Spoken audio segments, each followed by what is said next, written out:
ማንቸስተር ዩናይትድ የክረምቱ የዝውውር መስኮት የመጀመሪያ ፈራሚውን ጀባ ብሏል። ማንቸስተር ዩናይትዶች ሂር ዊ ጎ አስብለዋል። እንግዲህ ከፕሪሚየር ሊጉ ክለቦች ሂር ዊ ጎ በማስባልም ቀዳሚዎች ናቸው ማለት ይቻላል። ምክንያቱም የክረምቱ የዝውውር መስኮት ገና አልተከፈተም። የሚከፈትበት ቀን እስኪደርስ ድረስ ግን ቡድኖች ከቅድመ ዝግጅት ጋር በተያዘ ተጫዋቾችን ማስፈረማቸውን ይቀጥላሉ። ስለዚህ ቀድመው ስራዎችን ብዙ ክለቦች እየሰሩ ነው ያሉት። ነገር ግን የክረምቱ የዝውውር መስኮት ጁን 15 ነው የሚጀምረው። ማለትም ከ12 ቀናቶች በኋላ የሚጀምር ይሆናል። ከ12 ቀናቶች በኋላ ነው ጁን 15 የሚጀምረው ዝውውሩ። ቀደም ብሎ ግን ስራዎችን እየሰሩ ያሉ ክለቦች አሉ ዝውውሮችን ለማጠናቀቅ። ለምሳሌ ባርሴሎና አንቶኒ ጎርደንን ዝውውሩ ሳይከፈት ነው የጨረሰው። ገና ዝውውር ቀጣይ ሳምንት ወይም ከቀጣይ ሳምንት በኋላ ሲከፈት ከ12 ቀን በኋላ ሲከፈት የዛኔ በይፋ ተጫዋቾችን ማስፈረም ይችላሉ። ሌሎችም ክለቦች እንዲሁ ለምሳሌ ዴንዚል ዱምፍሪስ ወደ ማድሪድ ሄዷል። በኋላ ላይ እናነሳዋለን ከጆዜ መምጣት ጋር አያይዘን። ስለዚህ ማንቸስተር ዩናይትድ በእንግሊዝ ክለቦች ከቀዳሚዎቹ ተርታ ነው ቀድሞ ተጫዋች በማስፈረም ወይም በመጨረስ። በነገራችን ላይ ይሄ ዝውውር ቶሎ እንዲጠናቀቅ የሆነበት አንደኛው ምክንያት ኤደርሰን ብራዚላዊው አማካኝ ከብራዚል ብሔራዊ ቡድን ጥሪ ስላልቀረበለት ወይም ጥሪ ስላልመጣለት ተጫዋቹ ከዛ ጋር ተያይዞ ይሄ ዝውውር ቀድሞ እንዲሳካ ምክንያት ሆኗል ይላሉ። ምክንያቱም ዓለም ዋንጫ ተጫዋቹ ቢመረጥ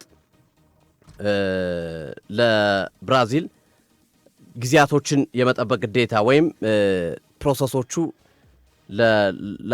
ላያልቁ የሚችሉበትን ሂደት ይፈጥር ነበርና ኤደርሰን ማንቸስተር ዩናይትድን የተቀላቀለበት ዋጋ ከ35 እስከ 45 ሚሊዮን ዩሮ አካባቢ የሚደርስ ዋጋ ነው። ተጨማሪ 5 ሚሊዮን ዩሮ አካባቢ ደግሞ ቦነስ ለመስጠት ማንቸስተር ዩናይትድ ተስማምቷል።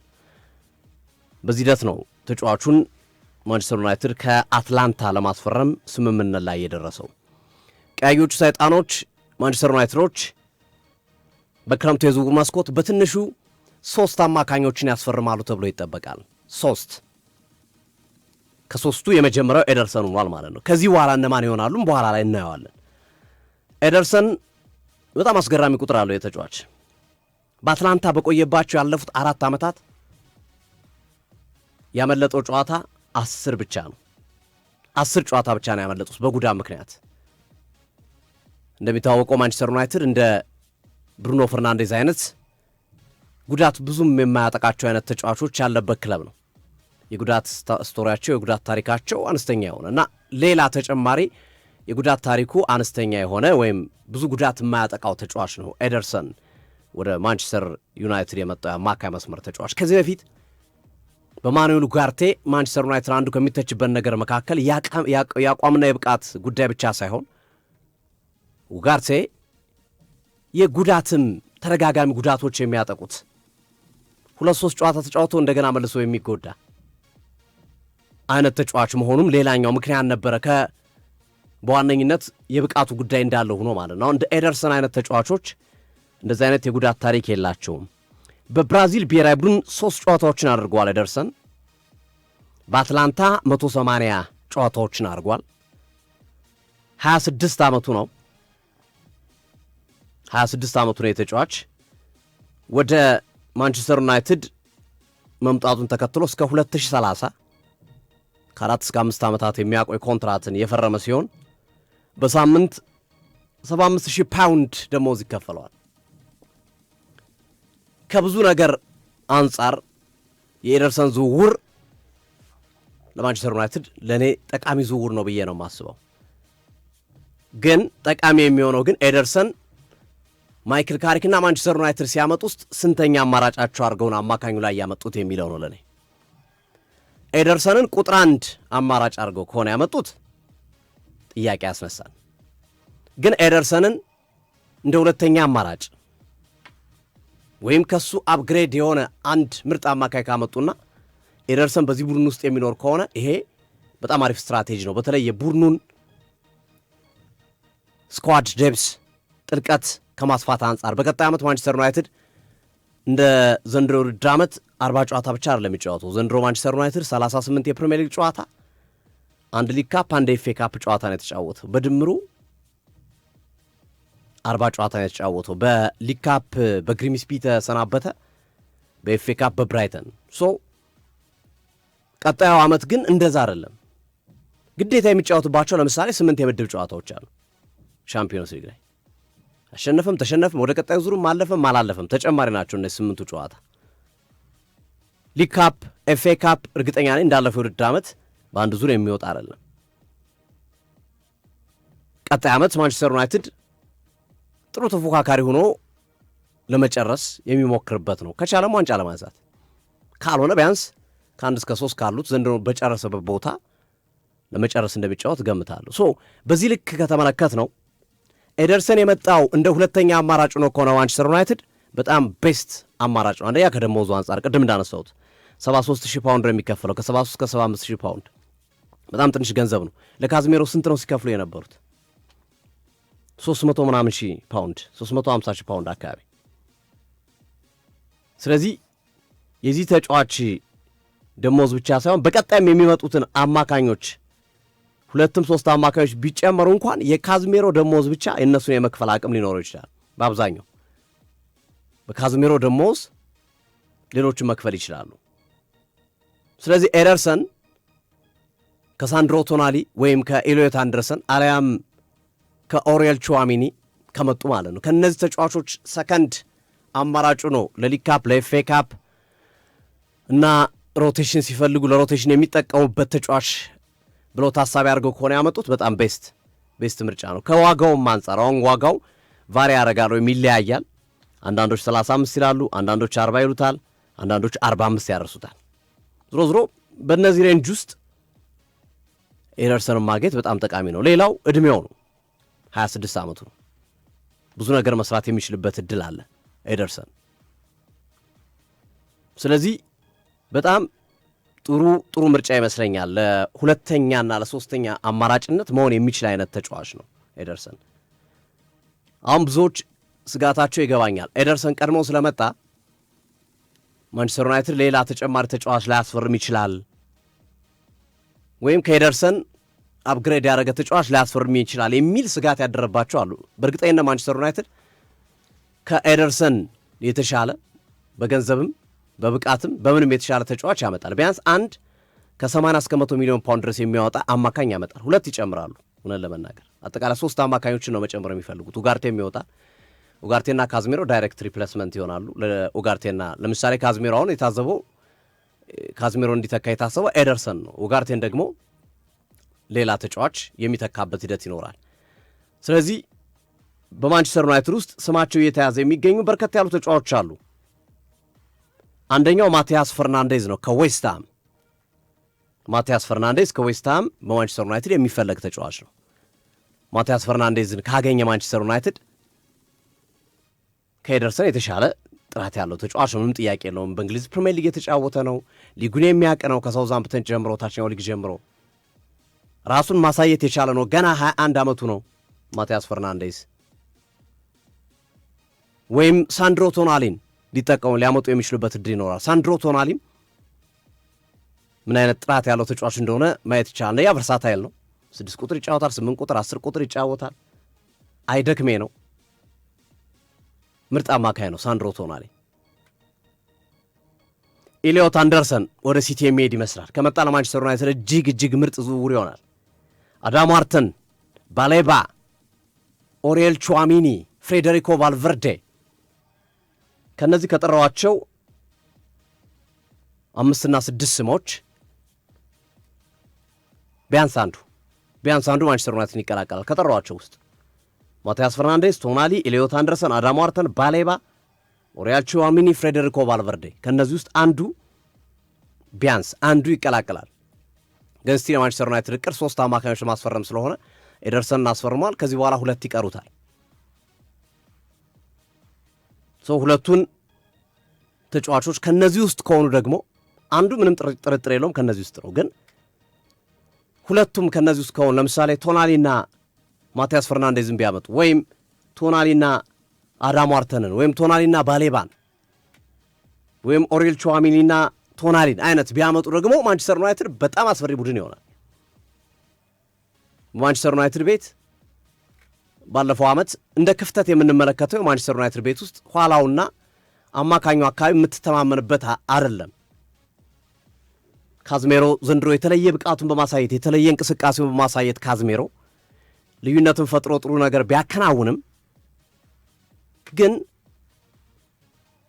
ማንቸስተር ዩናይትድ አንዱ የስጋት ኤሪያ ተብሎ የሚታየው የአማካይ መስመሩ ነው። አንደኛ ከዴብዝ አንጻር፣ ሁለተኛ ከተጫዋቾች ጥራት አንጻር። ካዝሜሮ ዘንድሮ ጥሩ ስለሆነ እንተውሺ ኡጋርቴ እንመልከተው። ያን ያህል የሚሰራው ስራ ለማንቸስተር ዩናይትድ ጠቀሜታው በጣም ዝቅ ያለ ነው። ስለዚህ ይሄንን ቦታ አንዱ ማንቸስተር ዩናይትድ ማሳደጉ ከፊት ያለው የማንቸስተር ዩናይትድ አጥቂ የምትነካው አይደለም። ምርጥ ነው። በቃ ኩኛ፣ ቡሞ፣ ሼሽኮ፣ አማድ ዲያሎ ምናልባት አሁን ዴብዝ ነው የምትጨምረው። ቀጣይ ጉዳቶች ምናምን ሊመጡ ስለሚችሉ ጨዋታዎች ስለሚበዙ ዴብዝ ትጨምራለህ። ለኩኛ አማራጭ፣ ለአማድ አማራጭ፣ ለሙቡሞ አማራጭ ቢያንስ አንዳንድ ተጫዋቾች ልታመጣላቸው ትችላለህ። በእርግጥ አሁን የግራ መስመር ተከላካያቸው ፓትሪክ ዶርጉን ሞር የመስመር አጥቂ አድርገው እያጫወቱት ነው ካሪክ በተደጋጋሚ ጨዋታዎች ላይ። ግን ሌሎች ቦታዎች ላይ ማጠናከሪያ ዝውውሮች መኖር አለባቸው፣ እንደ ሁለተኛ አማራጭ ሊታዩ የሚችሉ ተጫዋቾች። የማንቸስተር ዩናይትድ ሚዱ አሁን በጠቀስነው መንገድ ካደገ አጥቂው እንደምታዩት ነው። በጣም አሪፍ ቡድን የመመልከት እድላችን ሰፊ ነው። አሁን ስጋት ሊኖር የሚችለው ተከላካይ መስመሩ ላይ ነው። ማንቸስተር ዩናይትድ ተከላካይ በደንብ ጊዜ ወስዶ ማስፈረም ይኖርበታል።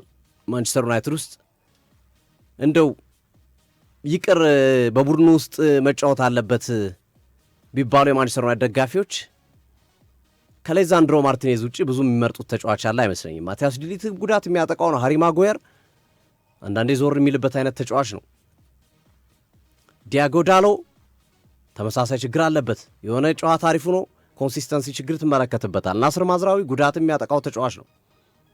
አይደኔበን ገና ልጅ ነው፣ ወጣት ተጫዋች ነው። ይሄ ልባቸው እርግት ብሎ ደስ ብሏቸው ይሄኛው ተከላካይማ ምርጥ ነው የሚሉት የላቸውም። ይሄ ተከላካይ የማይነካ ነው የሚሉት ተከላካይ የላቸውም። ለምሳሌ ቅድም አጥቂው ላይ እንዳነሳ ነው፣ አማካኙ ላይ ብሩኖ ፈርናንዴዝ እንዳነሳ ነው። ከኋላ ማንቸስተር ዩናይትድ ጥያቄ ታነሳለ። የሰላሜንስ ጥሩ መሆን ዘንድሮ ተከላካዩን ይበልጥ እንዳይጋለጥ አድርጎታል። ሆነን ለመናገር ግን ጥሩ ተከላካዮች ደግሞ ከፊቱ ቢኖሩት በአንዴ መቼም አራት ተከላካይ ማስፈረም አስቸጋሪ ነው። ግን አንድ ሁለት ጣል አድርገው ቡድኑን ለማሻሻል ጥረት ቢያደርጉ አሪፍ ነው ብዬ አስባለሁ። እና በትንሹ ማንቸስተር ዩናይትድ ከ5 እስከ 6 ዝውውሮች ማድረግ ሊጠበቅበት ይችላል። አማካይ ብቻ 3 ይፈልጋል። አጥቂው በተወሰነ መንገድ ለማሻሻል አንድ ሁለት ዝውውር ይፈልጋል። ተከላካዩ ቢያንስ አንድ ቢቻል እስከ 2 ተጫዋቾችን ማዛወር ይኖርባል። እና እነዚህ ነገሮች በዚህ የክረምት የዝውውር መስኮት ማንቸስተር ዩናይትድ በጣም ስራ ካለባቸውና ስኳዳቸውን ለማስፋት የስኳድ ስብስባቸውን ጥልቀታቸውን ለመጨመር ቀዮች ሰይጣኖች ማንቸስተር ዩናይትድ ብዙ የዝውውር ስራዎች ከሚሰሩ ክለቦች መካከል በዋነኝነት የሚጠቀሱ ይመስለኛልና የኤደርሰን ዝውውር ለእኔ በጣም ቤስት ነው። ከደሞዙ አንጻር 75,000 ፓውንድ፣ ከዝውውሩ አንጻር ከ35-45 ሚሊዮን ፓውንድ፣ ከዕድሜው አንጻር 26 ዓመቱ ነው። በሶስተኝነት ወይ በሁለተኝነት አማራጭ ከሆነ ያመጡት ይመስለኛልም ቤስት ነው። ብዙ ነገር መስራት የሚችል ልጅ ነው። አይተነዋል በአትላንታ ዩሮፓ ሊግ ሲያነሱ ታቻምና ኮንሲስተንትሊ በሮማ ቡድን ውስጥ የሚጫወት በወጥነት የሚጫወት አይነኬ ከሚባሉ የሮማ ተጫዋቾች መካከል የሚጠቀስ ነው። በዛ ላይ ብራዚላዊ ነው። በደንብ ከኳስ ጋር ጥሩ ነው ይሄ ተጫዋች። ምናልባት እንግዲህ ተጫዋቹ የእንግሊዝን ኳስ ከጣሊያን ሊግ ጋር ስናወዳድረው ጥያቄ እናነሳበታለን እና እሱ ጊዜ ሊወስድ ይችላል እስኪላመድ የመላመድ ወይም ጊዜ ወስዶ አብሮ የመስራት ነገር ላይ ጥያቄ ሊነሳ ይችላል። ግን ለእኔ ቤስት ጥሩ ዝውውር ነው ብዬ ነው ማስበው ኤደርሰን። ከሱ ላይ እንግዲህ ወይ ቶናሊን ወይ ቅድም እንዳልኩት እነ ማቲያስ ፈርናንዴዝ ወይ እነ ባሌማን ወይ እነ ኦሪያል ቹዋሚኒን ከጨመርክለት ጥሩ ቡድን ልንመለከት የምንችልበትን ሂደት ይፈጥራል ብዬ አስባለሁ ኤደርሰን። በዛ ላይ ቨርሳታይልም ነው። ከሚዱ ላይ 6፣ 8፣ 10 እየሆነ መጫወት ይችላል። ቆንጆ ዝውውር ይመስለኛል። ግርሜ ሁሉ ሰላም? እግዚአብሔር ይመስገን። ሶፊዬ አድማጮች እንዴት አላችሁ? በያላችሁበት ጥሩ ጊዜ። ድምጽ ወፈር ብሏል መሰለኝ አይደል ሶፊ? እንፋን ነው ግርሜ? አይ ከባለፈው ጨዋታ በኋላ መታፈን ነገር ይታያልና ትናንት የሶፊ ተራ ነበር፣ ዛሬ ደግሞ ሙሉ በሙሉ ወደ እኔ መጣ መሰለኝ እና ድምፄ ለዛ ነው የወፈረው። አድማጮቻችን እንዴት አላችሁ ብያለሁ። እስከ 8 ሰዓት ድረስ ጥሩ ጊዜ እንደሚኖረን አስባለሁ። እንግዲህ ቀደም ሲል አብዛኛውን የኤደርሰንን ዝውውር ሶፊ አንስቶታል።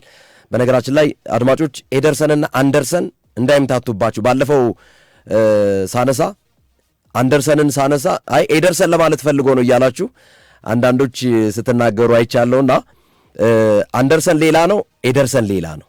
አንደርሰን የኖቲንግሃም ፎረስት ተጫዋች ነው። ኤሌት አንደርሰን እንግሊዛዊም ነው፣ ኖቲንግሃም ፎረስት ነው የሚጫወተው። ኤደርሰን ደግሞ አታላንታ ነው የሚጫወተው፣ ብራዚላዊ ነው እና ማንቸስተር ዩናይትድ ሁለቱንም እንደሚፈልጋቸው ባለፈው ሳምንት በፕሮግራማችን ላይ ስናነሳ ነበር፣ አንደርሰንም ኤደርሰንም እና ስሞቹ ተቀራራቢነት ስላላቸው ኤደርሰንን ስጠራ አንደርሰን፣ አንደርሰንን ስጠራ ኤደርሰን እንዳይመስላችሁ በዚሁ አጋጣሚ ያው ለማሳሰብ ነው። ብዙዎቹ የስፖርት ቤተሰቦች ስለሚያውቁት ያው አንዳንዶች ምናልባት ከአለማወቅም ወይም የተጫዋቾቹን ስም ተሳስተንም ሊመስላቸው የሚችሉ ይኖራሉና በዛ መልኩ እንዳትረዱት ለማለት ነው። ሁለቱ የተለያዩ ተጫዋቾች ናቸው። ሁለቱንም ደግሞ እንዳጋጣሚ ሆኖ ማንቸስተር ዩናይትድ በጥብቅ የሚፈልጋቸው ተጫዋቾች ናቸው፣ አንደርሰንም ኤደርሰንም ማለት ነው። አሁን የኤደርሰን ተሳክቶለታል ማንቸስተር ዩናይትድ። ሶፊ እንዳለው እንግዲህ አጠቃላይ እስከ 45 ሚሊዮን ዩሮ የሚደርስ የዝውውር ዋጋ የወጣበት ተጫዋች ነው። ውሉ ትናንት አልቋል፣ ግን የፊርማ ቀን ገና ነው። ጁን 15 ነው የሚጀምረው አድማጮቻችን በነገራችን ላይ። ስለዚህ የፊርማ ቀን ከጁን 15 በኋላ ነው እና ማንቸስተር ዩናይትድም ሙሉ በሙሉ ፊርማውን ይፋ ማድረግ የፈለገው ጁላይ ላይ ነው፣ ሐምሌ ወር ላይ ማለት ነው። ግን ሁለት አይነት ገጽታ ነው ያለው ከኤደርሰን ዝውውር ጋር። ዞሮ ዞሮ የማይክል ካሪክ የመጀመሪያው ፈራሚ መሆኑ ተረጋግጧል። ኤደርሰን የአታላንታው ተጫዋች ኤደርሰን ብራዚላዊው የ26 ዓመቱ ማለት ነው እና ይሄ ተጫዋች አሁን ባለው ነባራዊ ሁኔታ የካዝሚሮ ምትክ ተብሎ ነው የመጣው። ምክንያቱም የለቀቀው ካዝሚሮ ነው። ኡጋርቴ ቡድን ውስጥ ነው ያለው። ኦፍኮርስ አጠራጣሪ ነው፣ የመውጣት ዕድሉ ሰፊ ነው ማኑኤል ኡጋርቴ። ግን አሁን ካዝሚሮ ስለለቀቀ ክፍት ቦታ ያለው የካዝሚሮ ቦታ ነው። ስለዚህ መጀመሪያ የሚያስፈርሙት ለካዝሚሮ ምትክ ብለው ነው። የካዝሚሮ ሚና መሸፈን ይችላል አይችልም፣ እሱን እንግዲህ አብረን የምናየው ነው። ኦፍኮርስ በዘንድሮው የውድድር ዓመት ባሳየው ምርጥ አቋም ካዝሚሮ በጣም ልዩ ነበር። ባለፉት ዓመታት ግን የነበረው ካዝሚሮ ደግሞ በጣም የዩናይትድ ደጋፊዎችን ጭምር ሲያበሳጭ ነበረ። ደጋፊዎቹ ደስተኛ ያልነበሩበት ካዝሚሮ ነበርና ካዝሚሮ እየተሻሻለ የመጣው የዘንድሮ ካዝሚሮ ደግሞ በጣም የተለየ ማንቸስተር ዩናይትድ ላይ ጥሩ በሆነበት ዓመት መልቀቁ ለማንቸስተር ዩናይትድ የሚያስቆጭ ነው እውነት ለመናገር ከሆነ እና አሁን ባለበት ካዝሚሮ በዘንድሮ የውድድር ዓመት ባሳየው አቋም ኤደርሰን ትክክለኛ ምትክ ነው ብዬ አላምንም። እኔ በባለፉት ዓመታት በተለይ ከሪያል ማድሪድ ከመጣ በኋላ የነበረው ካዝሚሮ ላይ ግን ጥያቄ ምልክት ውስጥ የሚቀመጥበት ነበር እና ዘንድሮ ደግሞ ቡም አረገው። በቃ አቋሙ የሚገርም ካዝሚሮ ሆነ። እንግዲህ አታላንታ አዲስ ስፖርቲንግ ዳይሬክተር ባለፈው ሳምንት ቀጥሯል። ክርስቲያኖ ጉንቶሊ የሚባሉ ማውሪዚዮ ሌላ ቀጣይ የአታላንታ አሰልጣኝ ይሆናሉ ተብሎ ተጠብቋል። በነገራችን ላይ በአታላንታ ቤት ውስጥ ኦልሞስት ያለቀ ጉዳይ ነው የሚሉ አስተያየቶች እየተቀመጡ ነው እና እኚህ ስፖርቲንግ ዳይሬክተር ክርስቲያኖ ጉንቶሊ የማንቸስተር ዩናይትድ የልዑካን ቡድን ወደ ቤርጋሞ ባመራበት ሰዓት ላይ ድርድር ላይ ነበሩና ወዲያውኑ የተስማሙት ዋጋውም እስከ 45 ሚሊዮን ዩሮ ወይም ወደ ፓውንድ ሲጠጋ ከነጭማሪው በአጠቃላይ 38.8 ስናቀራርበው 39 ሚሊዮን ፓውንድ የወጣበት ተጫዋች ነው። ይሄ ተጫዋች ኤደርሰን ብራዚላዊ ማለት ነው። ሶ እንግዲህ ይሄ ተጫዋች መምጣቱ ጥሩ ሆኖ እያለ በአግባቡ የማንቸስተር ዩናይትድ የአማካኝ ክፍል ሊያሳድጋል ወይ የሚለው በዚህ ተጫዋች ብቻ የሚወሰን አይመስለኝም። ቅድም ሶፊ እንዳለው ማንቸስተር ዩናይትድ ተጨማሪ ዝውውሮችን እንደሚያደርግ በእርግጠኛነት መናገር ይቻላል፣ ያደርጋልም። ግን ፉክክሩ በዛበት። አሁን ለምሳሌ ወደ ታችኛው ሊግ የወረደው ዌስትሃም ዩናይትድ አማካኝ ተጫዋች ማቲያስ ፈርናንዴዝ በማንቸስተር ዩናይትድና በአርሰናል ራዳር ውስጥ የሚገኝ ነው፣ ፉክክር ውስጥ ነው ማቲያስ ፈርናንዴዝ። ስለዚህ የትኛውን ይመርጣል አብረን እናያለን። ዋጋም ከፍተኛ ዋጋ ነው ዌስትሃሞች የመደቡት ማለት ነው። ለዚህ ተጫዋች ማቲያስ ፈርናንዴዝን መውሰድ የሚፈልግ ካለ ብለው ያስቀመጡት ዋጋ ቢያንስ 80 ሚሊዮን ፓውንድ ከዛ ውጭ እስከ 120 ሚሊዮን ፓውንድ ያስቀመጡለት። በጣም የሚገርመው ነገር ማለት ነው። ስለዚህ ከገንዘቡ አንጻር ተጫዋቹ በዛ ደረጃ አሁን ብዙ ጊዜ እስከ 120 ሚሊዮን ፓውንድ የሚባሉበት ኢቭን 80 ሚሊዮን ፓውንድ የሚባለው ወርልድ ክላስ የሆነ ተጫዋች የሚሸመትበት ዋጋ ነው። ማቲያስ ፈርናንዴዝ በዛ ደረጃ ላይ ነው፣ ጥያቄ ምልክት። በዛ ላይ ፉክክር ነው፣ የሁለቱ ፉክክር አለበት፣ የማንቸስተር ዩናይትድና የአርሰናል ፉክክር ማለት ነው። አንድ ሁለተኛው ቹዋሚኒ ነው። ቹዋሚኒ ማንቸስተር ዩናይትድ በጥብቅ ፈልጎታል፣ ግን ቹዋሚኒ የሪያል ማድሪድ መቆየት እፈልጋለሁ ብሎ ምላሽ ሰጠ። ሌላኛው ለማንቸስተር ዩናይትድ ቹዋሚኒን ላይ ጨምር ይችላል የተባለበት ሪያል ማድሪድ መቆየት እንደሚፈልግ ተጫዋቹ አስተያየቱን መስጠቱ ነው። ቀጥሎ ሳንድሮ ቶናሊ ነው። ሳንድሮ ቶናሊ ደግሞ በበርካታ ክለቦች ፉክክር ውስጥ የሚገኝ ነው። ማንቸስተር ዩናይትድ፣ አርሰናል፣ በተለይ ሁለቱ በማቲያስ ፈርናንዴዝ እና በሳንድሮ ቶናሊ ፉክክር ውስጥ የገቡ ክለቦች ሆነዋል። ቀጥሎ ኤሊዮት አንደርሰን ነው። ኤሊዮት አንደርሰን የኖቲንግሃም ፎረስቱ ተጫዋች ማንቸስተር ዩናይትድ በጥብቅ ይፈልገዋል። አሁንም ግን ፉክክር አለበት። ከማን? ከባላንጣው ከጎረቤቱ ከማንቸስተር ሲቲ አንደርሰንን ማለት ነው። ኤሊዮት አንደርሰን በጣም የሚገርማችሁ ነገር ኤደርሰንንም ፈልጎት ነበር። ያው ማንቸስተር ዩናይትድ ቀድመው ውስጥ ለውስጥ ብዙ ስራዎችን ስለሰሩ እንጂ ማንቸስተር ሲቲዎችም ዋጋውን አይተው ኤደርሰንን ሊያመጡ ፈልገው ነበር። ግን የማንቸስተር ዩናይትድ ውስጥ ለውስጥ ሄደው የሰሩበት የተወያዩበት መንገድ ባለፈው ሳምንት ሄደው ትናንት እንዲያጠናቅቁ አገዛቸው። አንደርሰንም ላይ ፉክክር አለ። ለአንደርሰን የተቀመጠው ዋጋም በጣም ብዙ ነው። በነገራችን ላይ አድማጮቻችን አንደርሰንን ለማስፈረም ኖቲንግሃም ፎረስት የጠየቀው ዋጋ ብዙ ነው። ያንን ዋጋ ማንቸስተር ሲቲ ለሮድሪ ትክክለኛ ምትክ ብሎ ያስቀመጠው ኤሊዮት አንደርሰን ነው። ስለዚህ ከዚህ አንጻር ፉክክሩ ከባድ ስለሆነ አሁንም ማንቸስተር ዩናይትድ ኤሊዮት አንደርሰንን ከሲቲ መንጋጋ አስጥሎ የመውሰድ ዕድሉ አነስተኛ ነው። ብቸኛው ማንቸስተር ዩናይትድ ከፈለጋቸው ተጫዋቾች ያን ያህል እምብዛም ፉክክር የሌለበትና ነፃ ሆኖ ሊያገኘው የሚችለው ካርሎስ ባሌባ ነው። ባለፈውም ሊወስደው ነበር። ባሌባም ራሱ ልቡ ሸፍቶ ነበር። በኋላ ላይ ብራይተኖች ተጫዋቹን እንደውም እስከ አለማጫወት ድረስ አስቀምጠውት አቋሙም እየቀነሰ የመጣበትን አኩርፎ እሱም ራሱ ማንቸስተር መግባት ፈልጋለሁ ብሎ የነበረበት ሂደት ነበርና ካርሎስ ባሌባን ያለ ተቀናቃኝ ያለ ተፎካካሪ ማንቸስተር ዩናይትድ የማግኘት እድል አለው። ግን ባሌባ ኦኬ እሺ ኡጋርቴን እንደው ምናልባት ትክክለኛው አሁን መረጃው እንደሚጠቁመው ኤደርሰን ለካዝሚሮ ምትክ ተብሎ ነው የወጣው ካዝሚሮ ስለሆነ ኡጋርቴ አጠራጣሪ ነው። ይወጣል አይወጣም ነው አለ ቡድን ውስጥ አሁንም። ስለዚህ ባልወጣ ተጫዋች ላይ ለተጫዋች ምትክ የሚባልበት ዋነኛ ምክንያት ወይም ሐሳብ ባይኖርም ነገር ግን እሺ ለኡጋርቴ ምትክ ኤደርሰን መጣ እንበል። ባሌባ ለካዝሚሮ ትክክለኛ ምትክ ይሆናል?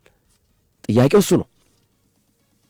ምክንያቱም አሁን በቅርብ ሲያሳዩ የነበረው አቋም ባሌባ የድሮውን ባሌባ ማንቸስተር ዩናይትድ ሲፈልገው በነበረበት የነበረው አይነት ባሌባ አቋም ላይ ነው የሚገኘው። ካርሎስ ባሌባ ካሜሮናዊ አይዳውት ጠራጠራለሁ።